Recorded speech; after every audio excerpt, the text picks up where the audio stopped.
Okay, well, let's go ahead and get started. So, hi everyone. My name is Roxy Jahangeri, and I'm coming to you live here at WeWork in downtown Washington, D.C. WeWork is one of our sponsors, so thank you to WeWork for letting us call this our home for the week. I'm part of the DC Startup Week team, and we're excited to have you all participate in today's programming. DC Startup Week is a 5-day conference every September focused on building our community right here in the district. Thank you so much to AARP Innovation Labs for sponsoring this event for the second year in a row. We have a couple of speakers from AARP here, and they are putting on some additional talks throughout the week as well. So Promising Pivots is their first one. Definitely check them out for additional sessions this week. You are all on mute if you've just been entering. We will have an ability to unmute you for any questions, but if you have any questions, please drop them in the chat feature and we'll make sure we get them answered. All of the speakers will have access to it and can see the questions coming in. So we'll definitely make sure we get those answered for you whenever there's some Q&A time. We are thrilled to have Alex Cohen, Shaun Chavis, Jessica Kim, and Andre Bierzynski speak on how to speak on promising pivots. And go ahead and welcome them to DC Startup Week. And I'll pass it off to you, Andre. Thanks, Roxy, and thanks everyone for joining us today. I think we have an exciting panel up this afternoon, and it's really relevant. The world we live in is kind of crazy right now.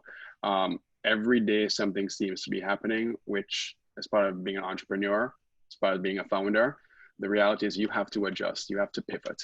And the folks we've brought on the panel today, Jessica, Shaun, and Alex, I think they can really add to the story of what pivoting means, the importance of it as an entrepreneur, and ultimately, hopefully we can get them to share a little bit about the emotions that it involved to take through their journey of being entrepreneurs, successful entrepreneurs. With that being said, before we dive into a little bit of their stories, I'd love to welcome each of them to give a quick intro as to who they are, what they've done, and then we can jump right in and get going on promising pivots. So Jessica, I'll turn it over to you first. Sure. Hi, everybody. I'm Jessica Kim. I am a co-founder and the CEO of ianacare.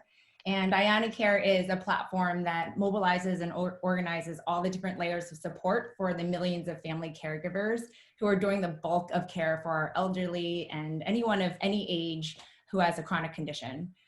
So it's a tech platform that does that. This is my third startup. I had 2 other startups, one in food and the other one is in parenting products. Very different business models, all 3 of them. So I'm really excited to talk about all the promising pivots that comes along with this journey. Thank you, Shaun. My name is Shaun Chavis. My company is called LVNGbook.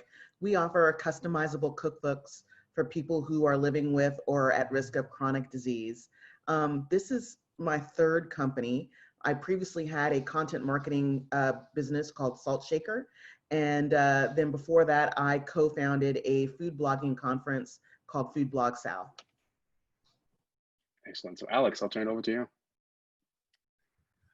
Hey everyone, my name is Alex Cohen. I am the founder of 20 Tables. 20 Tables provides consistent access to affordable food for institutions and individuals. In 2019, we won Best Bootstrap at South by Southwest Pitch. And in 2020, we launched a successful and exhilarating Feed the Frontlines campaign post-COVID to help feed frontline hospital workers. And I'm looking forward to talking about all those experiences today. Excellent. So let me start actually with failure. So we're always told failure is not a bad thing. You learn from your failures. So I'd actually love to press you guys up front to learn a little more about your first pivot and how you perceive that in the grand scheme of, hey, is it I'm reading the tea leaves and I need to make a shift, or is it here's a new opportunity? But when we consider that these are our babies that we're creating, how did you navigate the, oh no, I actually have to leave behind what I originally envisioned and not feel like there was a failure? Did anyone have to navigate that when they first made their first real pivot as an entrepreneur? I see a lot of heads shaking. I'll go to Shaun. Sure. So my current company, LVNGbook, is actually the result of a pivot. I mentioned earlier that I had a content marketing agency called Salt Shaker, and we did a very specific type of content. We produced cookbooks for brands. So for example, one of my clients was a company that makes barbecue grills, and they gave their customers a free cookbook with every grill they sold, and we produced the cookbooks. The problem was that it was cash flow, it was terrible, because every book was a bespoke piece of work, so it wasn't easy to scale, and most companies only need to do a cookbook every 2 years on average, sometimes every 3 years. The fastest is like every year and a half. So it was hard to get a lot of repeat business. And so the cash flow was really terrible. And I was looking for some way to resolve that problem. And people kept saying, Shaun, you need to own the content. And at first I was like, man, that's expensive. That's a heavy lift. And then finally I was just like, it's just money, which is a whole nother issue. But when I really kind of looked at it, it seemed like the best way to go. And so that's what led me to create LVNGbook. And just to address what you mentioned about the emotions of it, yes, I did have to close that business, and it was my baby, and I really enjoyed the work, and I loved my clients and the people I was working with. But and there was some sadness about it, but overall, I was more excited about what I was creating, like the next company, that passion kind of drove me forward. And I don't think failure is a bad thing. So let me go to you, Jessica. So you've launched 3 companies, as you said, each of them in different spaces. Yes. Tell us about how you've pivoted in the macro sense, but also pivoted more recently, perhaps, in the micro sense with ianacare. Yeah. Gosh, even the word pivot, I'm sure we can have a whole conversation of defining what that means, right? Because I think there are big, like what you said, macro, big pivots that change everything. And I think the key there is like you have to align everything, right? Because you typically make a pivot because of one element, whether it's a product or pricing or customer. And then I think we often make the mistakes of just making that one change, and it actually trickles down to all these changes, right? So an example of my first major pivot was very emotional, was my second company. It was Babaco. It started with this vision of creating products for parents and kids to spend more quality time together. And I started with what I knew because I kind of bootstrapped it initially, and it was physical products. And so we were a wholesale business. So we would sell to different stores, and this was in 2008. So social media was coming up, right? All this direct to consumer relationship was really sprouting. And we had this brand that connected on our content level, but on a commerce level, we had no idea who was buying our products and why. And so we started seeing this shift, but we were making $1 million. We were like, what do we do here? But I saw some ceilings and I saw where it was going. We got into the Techstar as an accelerator. And that's all tech-based, right? And we were old school, like wholesale based. Anyway, so it was this big decision of, do we give up this business that I bootstrapped and worked so hard to get to that point, and that was working, but didn't think that that was going to be the business that would take us to where our vision wanted to go. And so it was a lot of late nights, and it's not an overnight decision. It's like you're modeling, and honestly, you can kind of go either way a lot of times. And so it was emotionally draining. You question yourself all the time. You feel like you're failing even just trying to decide if you have to pivot or not. And we ended up pivoting. And what we had to do is wean out of that wholesale business and then go more direct to consumer into a subscription box model. So activity boxes for kids. Investors love that more. But it was a really hard first year transitioning, because I think we focused on just the business model and realized everything else, like our operations and everything, had to follow. And so it was a year long. Did we do the right thing? Is this the right thing? Because business takes a long time to see what the results are.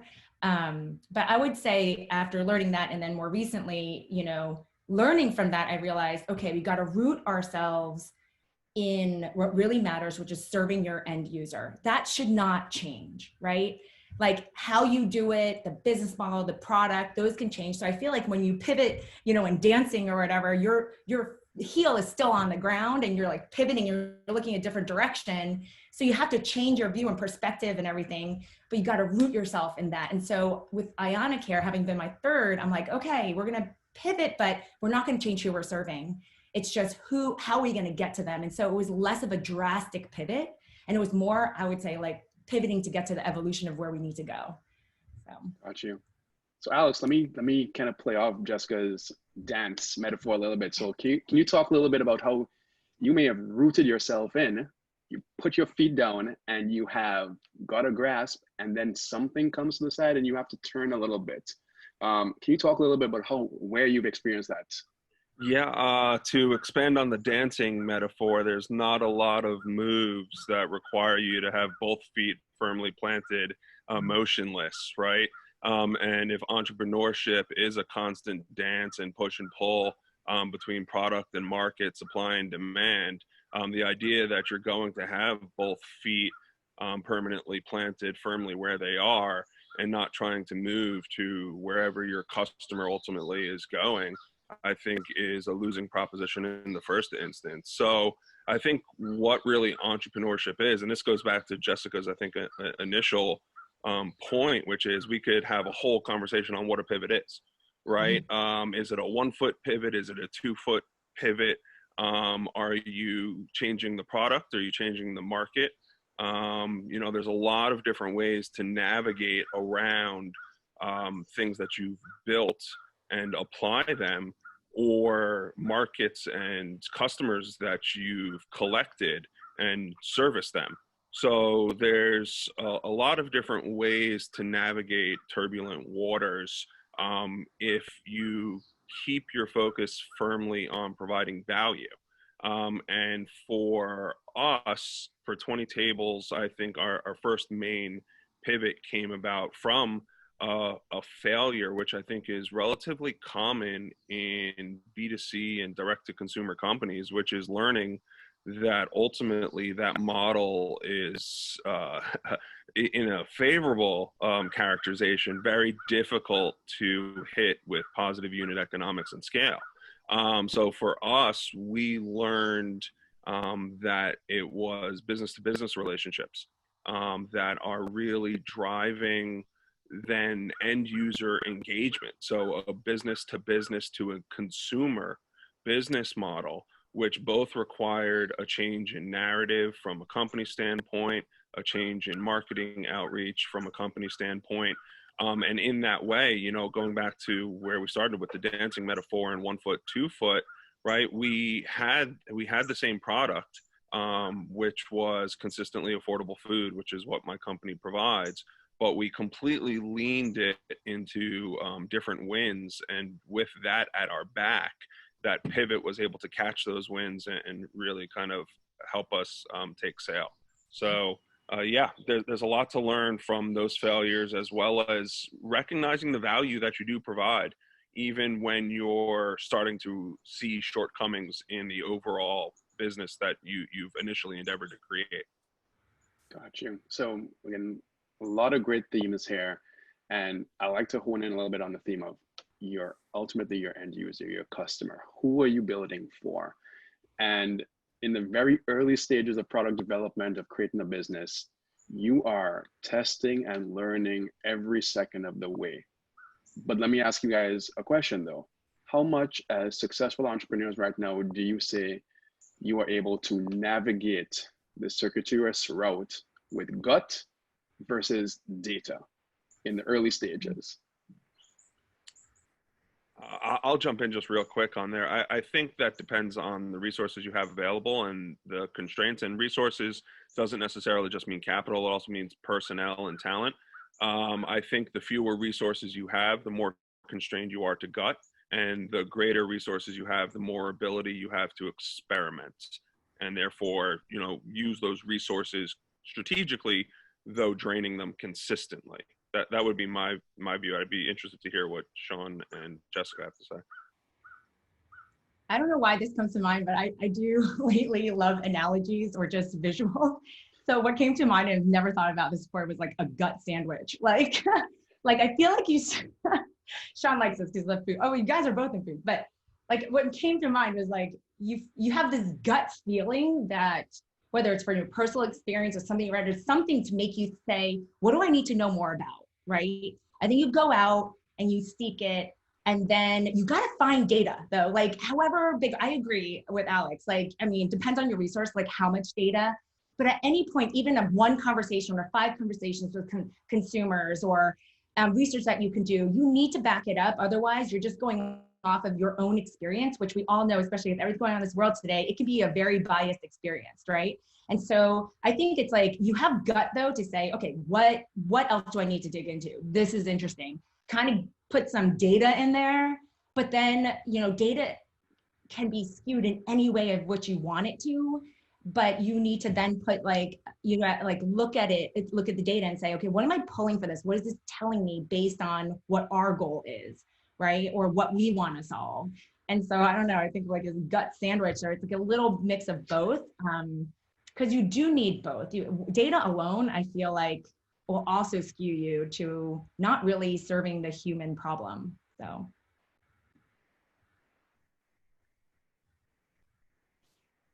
Shaun, how about you? Sorry about that. It's interesting you asked that question. I was kind of laughing because I've just lived that. So we've been developing the Living Book app for a year, and we released it in June.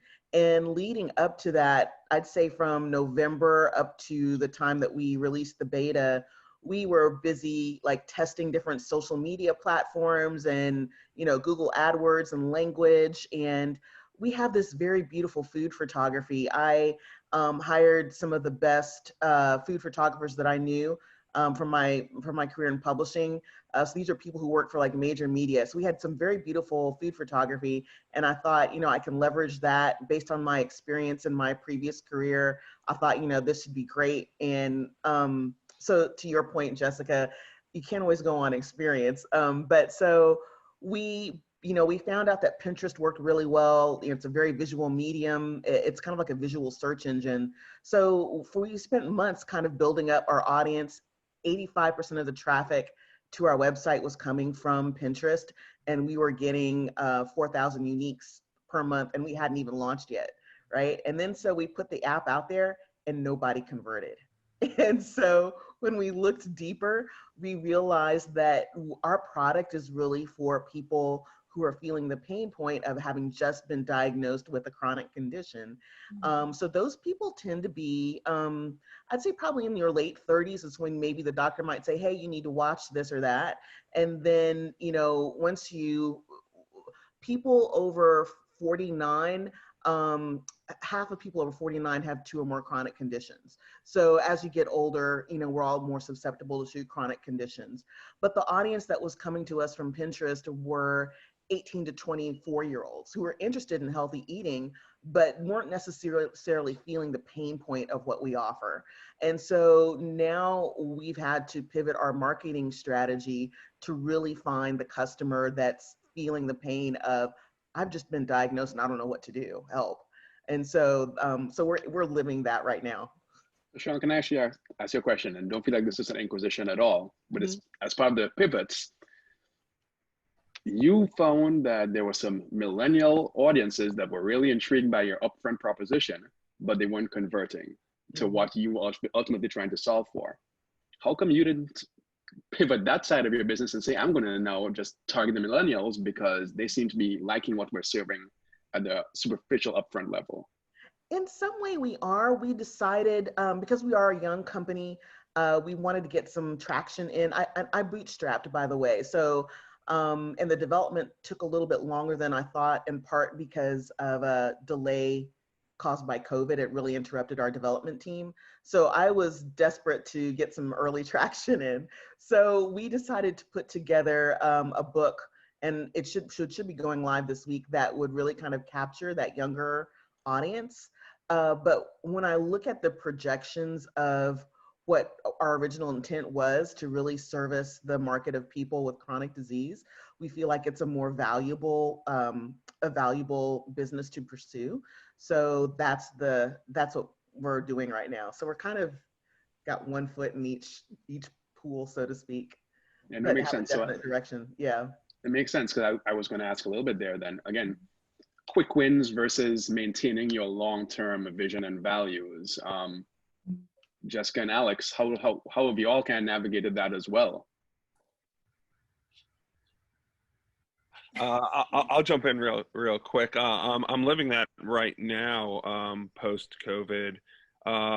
Really, when everything hit in March, I think at that point the writing was on the wall in late February, and we were serving a college market.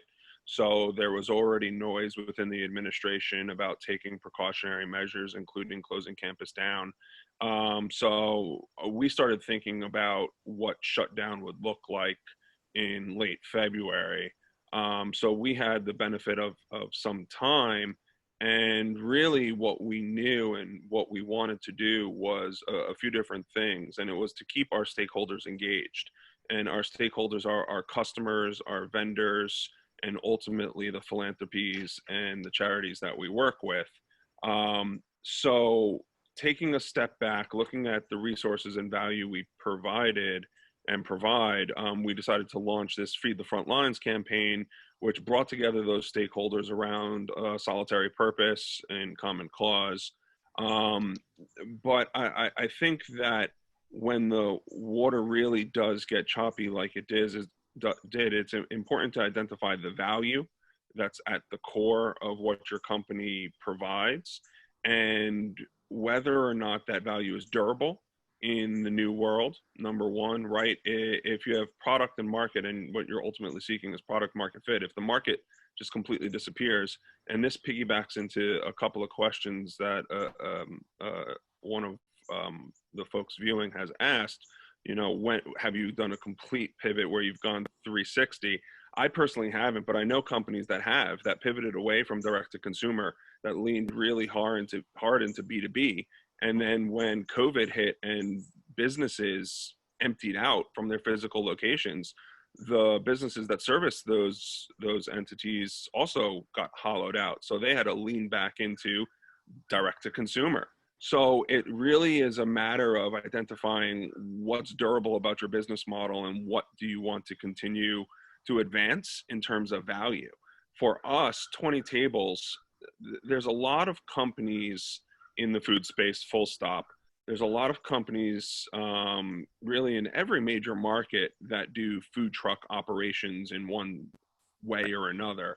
What 20 Tables differentiates itself on is being a platform that can be overlaid in existing networks and extracts value for all of the stakeholders just by based of our business model. I won't get into it. But post-COVID, we had to determine if we wanted to lean into the idea of just rolling up food trucks outside of residential buildings, because that's where people are now. That's where the revenue is going to be in the short term.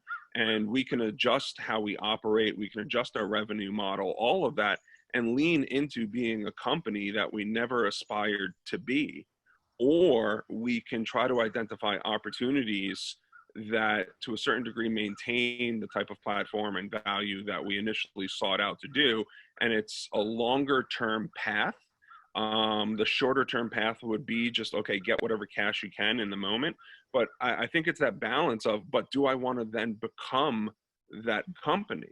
And the answer isn't always yes. And I think that's important, is finding that balance between all of the stakeholders, your own motivations, and your investors, if you have them, their interests as well, and what you really think is the long-term path forward. Because no one, at least no one on this panel, and certainly I think no one behind them, is really jumping in for a 3-month gig, right? We're all signing up to create something and build lasting value. Totally. I absolutely agree with that. I think that's really well put. I definitely think the long-term value, okay, so just even in this COVID time, so we have this free mobile app for anyone to download today that you can invite your friends, family, coworkers, neighbors to help with meals, rides, respite care, childcare, pet errands, all these everyday things that you need as support for family caregivers. And so of course, but our business model, I should say, is we work with large employers and health plans to provide this as a benefit for their employees and members, right? And the ultimate goal there is to increase their health, to make them healthier, to make them more productive, to save them time. That's really where our business value comes from. But you can imagine during COVID, everyone's like, you should go crazy and just make this available to all consumers because everyone needs it. And believe me, it is tempting because, you know, my goodness, I want to help people, right? And even some of my really well-respected investors said, I know this isn't your business model, ching, and I never would ever recommend this, but the world is going through a pandemic. So why don't you ramp up the whole direct-to-consumer and get them on board and get like thousands and thousands and thousands of them. And so we really looked back, and my old self, my 1 and 2 company would be like, oh my gosh, of course, let's do it. We could do it. We're capable. This makes sense. But I was like, hold on, I've done this before. And it actually makes you pivot when you don't want to pivot, kind of what Alex is saying, right? Because a 3-month thing that's like, oh, this is a nice win. There's a lot behind it. So you can go in a different direction. It's like the whole thing. It's like you go a little bit this, and then like 2 years, you're like a very different business. So we stepped back and we said, you know what?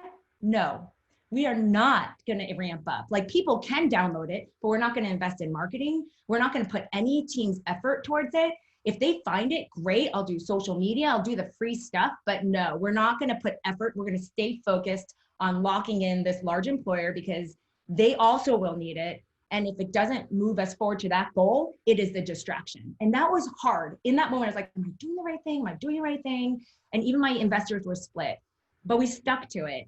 And I am so glad we did, because if we were distracted during these COVID months where all of our lives are distracted, we just locked in our first major deal that we're getting squeezed in Q1. No way in heck would we have been able to do that if we split our focus. And now, you know, they're the ones that need it. And now we can reach not 10,000 people that we would have reached on our own, but we're going to reach 150,000 people, right? And so I think it's like, I think you need to stay focused on the long-term value and discipline yourself to not for the quick wins that don't add to that long-term value, you know? So discipline, important, Yeah. Clearly very important across all walks of life. Let's agree on that. You are a young, just starting entrepreneur. I've not started anything in the past before, but I got, as you just said, Jessica, people saying, you should do this, you should do that. And I've got an investor or two saying, you should do this as well in my ear. How do I stand up to that person? And it's a hard question, obviously. Oh yeah, no, I think. How do I stand my ground? Going back to laying your feet down, how do I keep my ground set and say, this is what I'm trying to actually build? Yeah, I mean, I think first you do want to listen to them. So even with this investor, like, you listen and you keep asking why. Well, why? How will that lead us?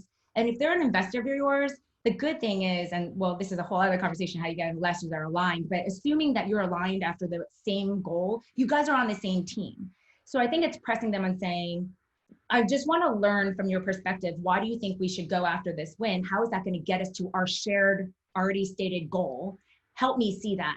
And then first you'll see like what they're saying, and then you just keep pushing why. And then if you, all those whys, you still have this level of conviction of why not to go that way, then I would really think, why not? Why will it prevent you from getting to your ultimate goal that you both share? Is it because of lack of resources, distraction of time, you don't have enough team? Is it you have a better chance in this other way? And I would list them out and see it less as a like, oh, I'm going to prove you wrong, but we are both going at the same goal. You believe this, I believe this. Let's see, like, you know, together what the best decision is. But if you really, you have to follow your own level of conviction, because you're the one that has to do it day to day, and you have to live with the results at the end of the day. So. Excellent. So Shaun and Alex, I'd love to get your perspective as well. And again, like responding to folks who they know what you should be doing. Everyone knows what you should be doing. So again, it's I think especially for the folks who are here to gain experience from you guys, from your wealth of experience, they're just starting out.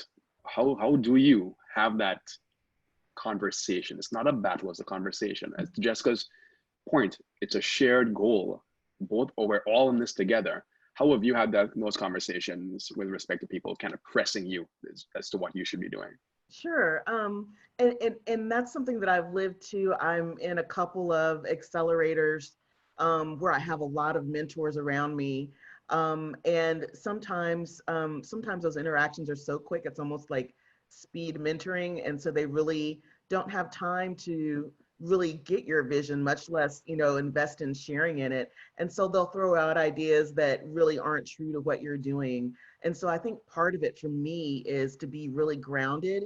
And so the, I have a conviction that's not only my vision, but personally, I feel like for me, it's almost like a mission from a higher power, and that higher source is what's co-creating this with me. And so, in that sense, I'm not alone. I do definitely feel like, you have to do a lot of research, and you have to be able to have a good team around you. You build that team, you decide who's on the team. You make sure everybody understands the shared goal and the vision. But you have this team around you because they do have perspectives and experience and expertise that are additive to what you bring to the table. And so it's important to listen to all of that.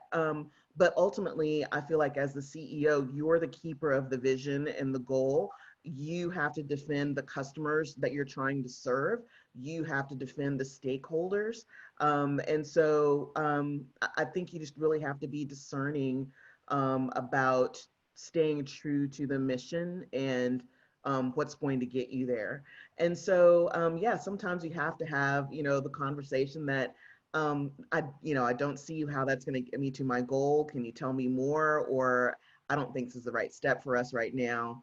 But I think it's really starts with being grounded with your mission and building a team around you that understands that. I think that's right. I want to take a stab at the question from, as you said, from as a neophyte entrepreneur, someone who's just getting in.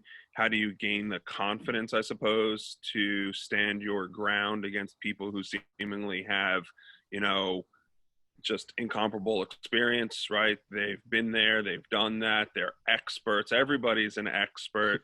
Just ask them. And I really think what's important are a few things. Is more about your endeavor than anybody else. If you don't, then you need to do more research and more work, and think more about it. If it's something that isn't novel or unique to you, then there's that much more information out there, and dig into it. So you should be the most informed person in really most conversations about the entire endeavor. Maybe not aspects of it. Obviously, you're not going to be the subject matter expert in most things. As a non-technical founder, my specialty is being a generalist, being able to have a really quick learning curve, getting up that curve, and then engaging in meaningful conversations with people. I think when you're trying to filter in feedback from people, whether they're on your team or really you're just going out into the world to fish your idea around, to get a sense from people who you respect or people who you've been connected with as to whether even the idea is viable. You always need to, and this is just as in life, I was a corporate lawyer for over a decade. You have to understand the perspective to the extent you can, and the level of understanding of the person you're speaking with, right? You can't ask, people about rocket science unless they're rocket scientists, because you're not going to get meaningful feedback. So know your audience, know who you're talking with, and then filter the feedback you're getting through that as a threshold, right? Your mom might not think it's a great idea, but that doesn't mean mom is right. She's just a concerned citizen. So know who's giving the feedback, number one. And then ultimately, what do you know, or what do you think you know that they don't? Like, why is there pushback on your idea or your endeavor, or particular? Why do you genuinely believe, or why do you have that feeling that you're right and they're not? Identify what that source of confidence is. And harkening back to the neophyte entrepreneurs, whether you're in your 20s or in your 40s, Just reflect upon your personal life experiences and when you've had to pull strength. These are just people like everybody else. They're all just puffing themselves up, just like everybody else. You know the most about what you're trying to do. Go out and do it, and listen to feedback. Absolutely, it's very important. I constantly say, look for Sherpas, people who have been to the mountaintops and can help you get there again. But there's a lot of false advertising along the way. So just be aware of that, and don't let it discourage you when someone doesn't immediately adopt your vision. Maybe you need to work on your messaging as a new founder, or maybe your vision is complex, or maybe they're just obtuse. You don't know. So don't get discouraged when people might give you feedback that you're not completely simpatico with. I will say, go ahead, Shaun. Yeah, I really appreciate that. And a great case in point from my own experience with this company, when I was in an incubator and I was just developing the idea and doing customer discovery, and a lot of mentors, again, it was kind of speed mentoring, and some of the people kept telling me, why are you doing print cookbooks? You should be doing an app, right? Which makes sense. It would seem to make sense in, here we are in the 21st century and everything is an app. But I had experience in the cookbook publishing industry. I was a development editor for Time Inc. I'd had several best-selling cookbooks. Some of my books are worth, millions of dollars to the company. And I'd had a lot of access to consumer research about how people use cookbooks that the mentors that around me didn't have. And so at first, I was kind of thrown by their questions, but then I really just kind of like, okay, let me speak out of this research. So my target audience are older, consumers, and older consumers like to look for recipe ideas online, but when it times to come cook in the kitchen, they'd rather have a printed cookbook because they're scared of getting a device sweater damaged, right? And there are other types of research that support the approach that I'm taking. And so sometimes the people around you just need to hear what you know in a succinct way that's convincing. Excellent. So the points you all bring up here are points that are applicable to entrepreneurs, as well as the youngest of youngest children who are struggling with confidence. It's all the same thing. It's ultimately, I know what I know, especially when it's something I'm creating. Something I stress to my children all the time, like, you know this more than some other people. Don't let somebody tell you that they know your stuff more than you do. So let me ask you a question. We got a question coming in the chat, and it's about, again, what you don't know. So at what point did you decide you didn't know everything? You needed expertise. So I think there's a difference between, I know what I'm trying to accomplish from a vision and a value perspective. I know who I'm trying to target and what value I'm delivering them. But then there's also, I actually don't necessarily have the technical skills or the marketing skills. At what point did that light bulb hit you guys throughout your journeys as entrepreneurs? And did you realize, I need to bring some other folks in on the ride with me?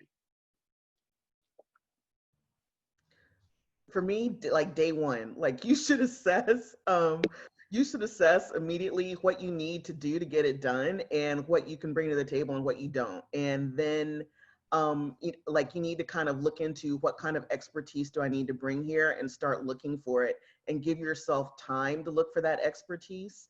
So that way you're not making a rush decision. You want to be smart about the people that you bring onto your team. So for example, I am not a technical person at all, but what we do is technically difficult. We're basically marrying digital with print. And I can do some basic HTML and that's it. I cannot code anything. But that was, immediately something I knew that I needed help with. So that's like a simple example. But from day one, you should assess, what do you know? What do you don't know? What resources, who do you need to help you do the job, and give yourself plenty of time to bring the right people on your team to do it. Yeah, I would agree with that. And I would just add also, you don't need to have like the most famous advisor. I think especially when you're young, so I think about my first business when I started out in my college dorm room. It was a baked goods business. It was called Jessica's Wonders. It's kind of like a Ben and Jerry's of baked goods.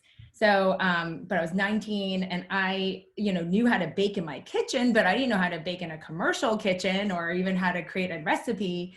And so I didn't go and try to seek like the most famous celebrity chef or baker or even a restaurant huge owner. I literally went to the local college campus bagel shop. And I went and I just said, can you help me do this? And, and just like, all right, you're going to come tomorrow at 3:30 in the morning if you're serious. I'm like, okay. So I showed up at 3:30 and he said, okay, you can just watch me. Don't touch anything. And slowly after he saw like my eagerness and dedication, he started showing me things. He was like a normal guy that had a great business, but it was like a one shop local campus. And, with my second business, it was like, we started with sewn product and I taught myself how to sew on YouTube. But then I was like, I don't know how to make these great patterns or how it's done.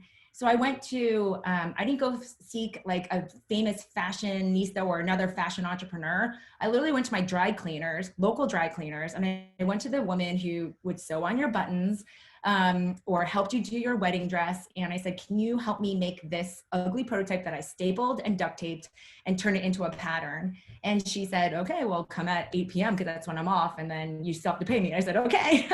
And I showed up.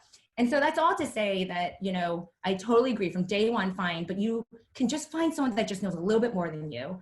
That's a great place to start, and it's doable, especially before you have a full-on network of people that you can dial and call, and they have all this expertise. You just need someone that knows a little bit more than you. You learn from there. You find someone else that needs a little bit more than you, and then each of those places, they introduced me to a friend of theirs that then got us into eventually big manufacturing plants, and then getting major productions done. And I could tie it all back to the dry cleaners and the bagel shop. And so I say that to encourage that you don't need to have this network or go to a fancy school or come from families of all, of all these connections to move forward. I think day one is absolutely the right answer. And it really doesn't matter what background or what angle you're coming at entrepreneurship from. An experienced entrepreneur will tell you just as much as a new entrepreneur that surrounding yourself with complementary individuals and complementary skill sets is critical to success. So I think the answer is to, at what point did you decide you didn't know anything or didn't know enough? It's when you decide you're going to strike out into entrepreneurship, because let's say you're highly technical and you know everything about your field, right? You're the technical person. That's great. That's just one facet of your business. Or let's say you're the MBA. That's great. That's one facet of the business. For technical startups, you need a hustler, you need a hacker, and then you need a visionary. That's the typical pyramid triumvirate of talent that you need. I think an insider is also complementary, and that's where they say, that's what you should look for in founding teams. Are those complementary skill sets? And the idea of founding teams and complementary skill sets is premised on the idea that you don't know everything. So the sooner you get to that point, and the sooner you're able to thoughtfully analyze what your shortcomings are and how can you start offsetting those. There's, two schools of thought. You should develop your weaknesses so that you're well-rounded, or lean into your strengths. I am firmly in the camp of leaning into your strengths. I'm 40, maybe that's why, but I firmly believe that know yourself, know what you're good at, and really develop that, because that's what's going to set you apart. And then find other people who are set apart in their strength. That's the key. So go into it, know yourself, know what you need in order to succeed in your endeavor. And the quicker you get there, I think the better. Excellent. So the title of this panel is Promising Pivots. I'm going to flip it up a little bit.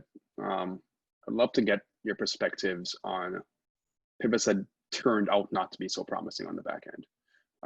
Just again, for the folks who are listening, to understand and hear your experiences where you thought you were making the tweak or an adjustment that would work, and how did you respond when it didn't really work?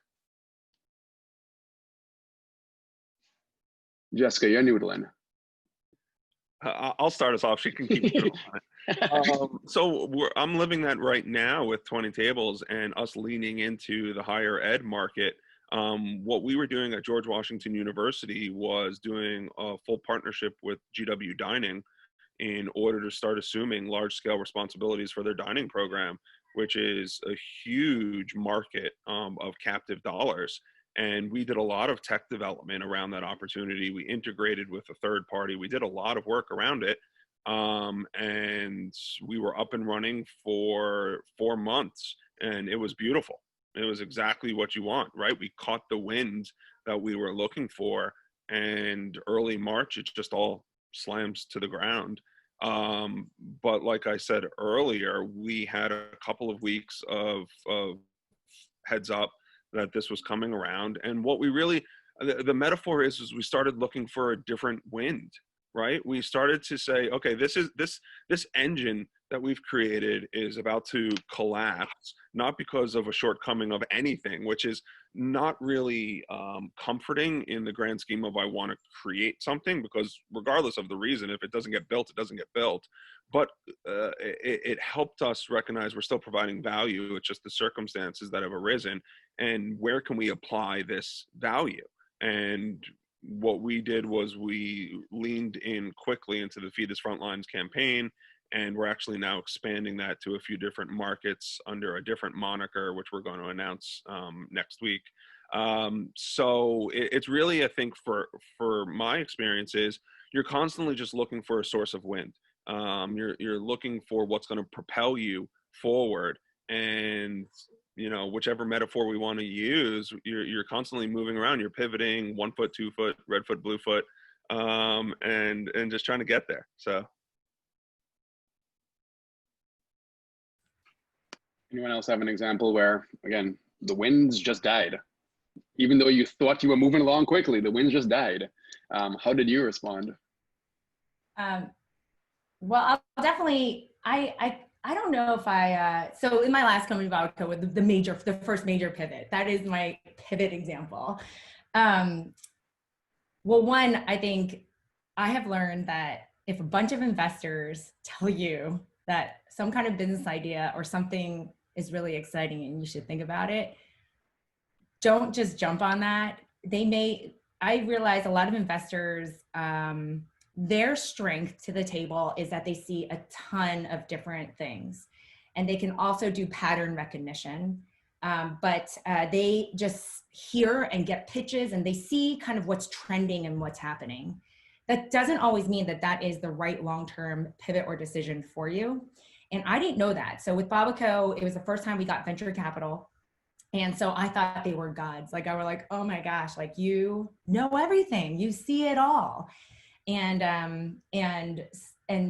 you know, what I realized is they can see these trends. And so when they said subscription model, you have a great brand, you have a great audience, look, you have a great base of a business, but they only buy your wholesale product once and that's it. Why don't you get them to buy every month? Made sense. But I realized this was at the very beginning when Birchbox wasn't even a thing, right? It was right at the beginning of this generation of subscription boxes, everything, right? And so I didn't even hear about that as much before. And I said, that's a novel idea. That's amazing. So we pivoted to that. And then, as I said before, like, I don't know if we really thought through how the business model impacts the operations, your team, your skill set, even your type of marketer, and your product person has to all change with that one decision. And so, you know, in Harvard Business School actually did a whole case study, and every year I have to relive this pivot. And so it's like this whole thing of, you know, I just like, you know, I don't know if that was the best in the way that we were doing it. Not to say that model is broken, but we also know what happened to a lot of these physical box subscription models fundamentally, without getting into all the details, because a whole hour. But fundamentally, you know, there's a customer acquisition cost and just how the economics work that make it hard for physical products unless it's dog food every month, right? So it's something that we learned way into it, and I wish I'd learned from that. So I think even with ianacare, I'm really being thoughtful. Anytime we pivot, I'm like, okay, how does that play out in the next year, 2 years, 10 years? Because I know I'm going to live it because I've lived it in the last company. And so the last company got acquired, but it was a lot earlier than what we originally envisioned. And I think it was because of the pivot. So it's a caution to like really think it through before you make that move. Let me ask you all a little bit of more of a personnel type people management question. Again, for the folks who are trying to just start off and they're building a little team around them. Again, you're the visionary. Tell us a little bit about how you have messaged and worked with some of the folks you brought on to help them get to the same place that you think or you believe the business needs to go when you're deciding to make a pivot.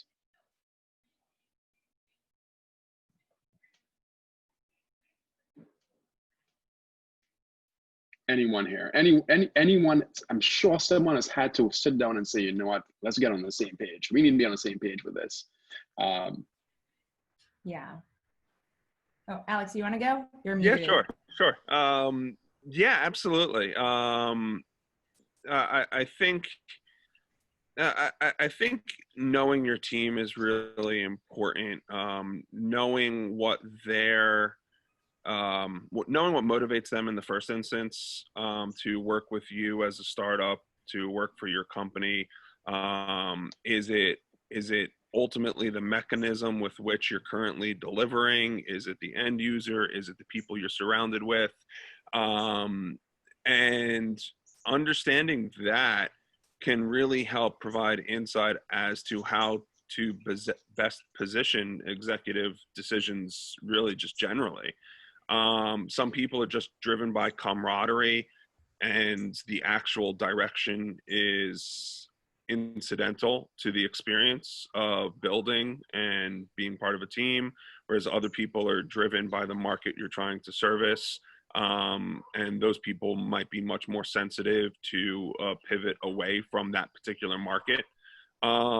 So I think understanding what drives your team in the first instance is really important, just the messaging in general. For us, when we did lean into B2B from B2C, everyone was excited and supportive of the decision because they were seeing the same things that I was. So there was collective buy-in for the move strategically. But I think toxic employees are something that can be very dangerous. And if ultimately you need to redirect the company and you don't have buy-in, and it takes time. There's a learning curve for everything, of course. And some people might need to change mindset or just, have some time to figure out how they now place within a new paradigm resulting from a pivot. But if ultimately it just ends up creating drag, you need to make some important decisions about what's best for your company. And if you have gone through making a pivot, that's a very thoughtful thing. It's a very engaged decision. It's not incidental, just like a hiring decision. So you need to treat them, I think, on par with one another in terms of the importance of each and the impact on the team. I asked that honestly as a selfish question from prior experience, two different experiences where, again, I've seen a leader come with a very strong directive, and I'm saying directive meaning hard-handed. This is what we're doing. And again, you look at the team that was founded around the leader, their reason for being was not exactly the same anymore. So there was that dichotomy, and the word you use, Alex, of toxic, it can become toxic very quickly. And again, if the vision is to deliver a certain product value to a certain audience, the toxicity can be challenging. So I appreciate that. I think toxicity flows both ways, though. Like leaders can be toxic, and that's exactly your point. Right, you can express your will and you can get your way in a lot of different ways. That doesn't have to be heavy-handed. I was a corporate lawyer for over a decade. I worked for people who were brilliant but had terrible managerial skills, because high-level lawyers aren't taught management, they're taught law. So I think understanding those soft skills as an entrepreneur is key for both your ability to navigate pivots with the team, as well as attract talent and partners and customers, all in general. Excellent. So we only got a few minutes left, so I'm going to start wrapping this up and kind of pull us back again in light of COVID-19 and the what 2020 has been. Everyone is pivoting. Everyone is adjusting, adapting, evolving, changing, whatever word you want to use. I'd love to get a sense as to how y'all, and this is a little semi-personal, but how y'all are managing your entrepreneurial passions and maintaining the ability to pivot on demand in this space where everything changes every day. How are you maintaining that sanity and that motivation to keep pushing through this? I'm fortunate in that I'm in a really good community. I'm in Atlanta, Georgia, and at the beginning of the year, I joined an accelerator for founders who are all working on social impact businesses. And a large number of them are also people of color. So we've really kind of leaned on each other and supported each other. We have regular Zoom calls and encourage each other and celebrate each other's success and help each other troubleshoot issues. So I think it's really important just to have a good network of people around you that understand the entrepreneurial journey. And you may have a supportive family. Not every entrepreneur does, but even when you have a supportive family, they don't always understand what it's like to be an entrepreneur and the challenges that you face. So it's good to have other entrepreneurs to share with. And then I think, just stay, like, I know that COVID is going to be with us. It's going to change the future, but I think that it's still important to stay true to your original mission and goal.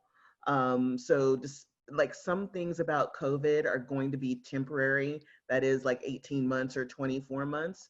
But in the long term, if you have a long vision for your company, to stay true to that big vision, that big long-term vision is important. Jessica, what gets you, or what do you lean on to help you as you, again, are pushing ianacare forward with all this noise, everything else coming? How do you keep driving? Like Shaun mentioned, network. What are you leaning on as an entrepreneur? I mean, I'm very relationship driven. And so I think in terms of, there's a lot of things that COVID, that we have to balance right now, but in terms of pushing ianacare forward, huge motivator is just connecting with our caregivers. So, on Instagram, I'm on like text basis, like they use our app, but then now we've become friends and, some more than others, but it's a message here and there. I follow, I see. It just brings me back to why this matters and why I'm even doing this. Because on a business level, an entrepreneur level, there's so many other things, right? Like, yeah, your team and fundraising and the business organization and culture and all these things that sometimes we forget, like, oh my gosh, like who are we serving and can I connect with them? And I think that's the most motivating thing, because they encourage me, I encourage them. And then I'm like, this is who we're doing this for. This is why it matters. And that is the most motivating thing. And it makes me also say all of these other things that's stressful, but it roots me in the why. And so that keeps me going when I want to give up. I love that we came full circle to back to being rooted in knowing what you're trying to accomplish. So yeah. Thank you for taking us back there. Roxy, I see you've logged on. Are we out of time? We are. Can you guys hear me? Yep. Okay, great. Yes, we are out of time. I just want to say, from a founder here that's also been pivoting during this time, very inspirational talk. Your stories were wonderful. And I think, sticking to your why for me has been something that's really pushed me through, and just kind of knowing that we're all in this together, we're figuring it out. So thank you guys. Thank you so much, Jessica, Shaun, Andre, Alex, for such an amazing conversation around pivoting. And again, to AARP Innovation Labs for sponsoring DC Startup Week.